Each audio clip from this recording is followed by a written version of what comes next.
I want to bring in now the Nationals leader, David Littleproud. David, good to see you. You're in Alice Springs this morning. I think you're the first leader that's actually been to a remote Indigenous community or remote area like Alice Springs this entire campaign. Is that right?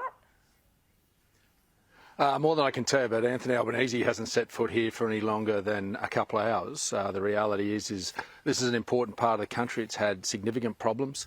We're prepared to face up to them. And in fact, even after the $450 million that Anthony Albanese wasted on The Voice, the first thing Peter Dutton and I did was walk into that parliament and actually move a bill to do a full audit of the money that's being spent in communities like this, but also about a Royal Commission into child sexual abuse. We've seen nothing from the government since they lost the Voice referendum on Indigenous affairs. They have basically vacated the field and left Indigenous Australians, particularly in remote parts, to their own devices, and that's the real outcome of Anthony Albanese dividing this country with the Voice referendum and having no tactile response to closing the gap. Yeah, I've got to say, he had a bit of a pep in his step today. He certainly looks like he's growing in confidence, and the news poll and several polls are giving him that. The trend in the published public polls, David, are all going the wrong way for you. Can you identify why that is, and is there anything you're seeing privately that's different from what we're seeing?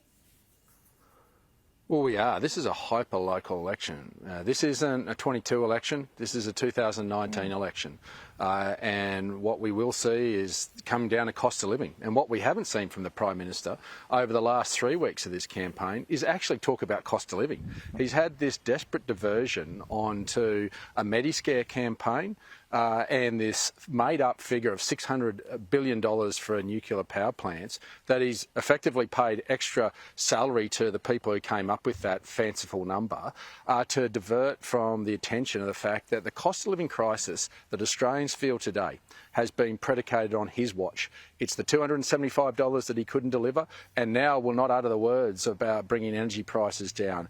It's not understanding the tax cuts that he's proposing don't come in for 15 months at 70 cents a day compared to 25 cents off per litre every time you fill up.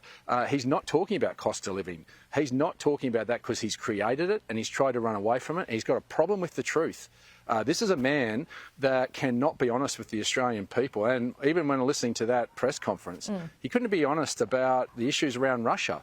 How can you trust a man that promised you $275, talks about issues in Russia, but all he's got is smear, nasty negativity, because he has got no record to stand on. He has driven this country to the wall. He tried to divide it, spending $450 million, and Australians have got nothing to show for it.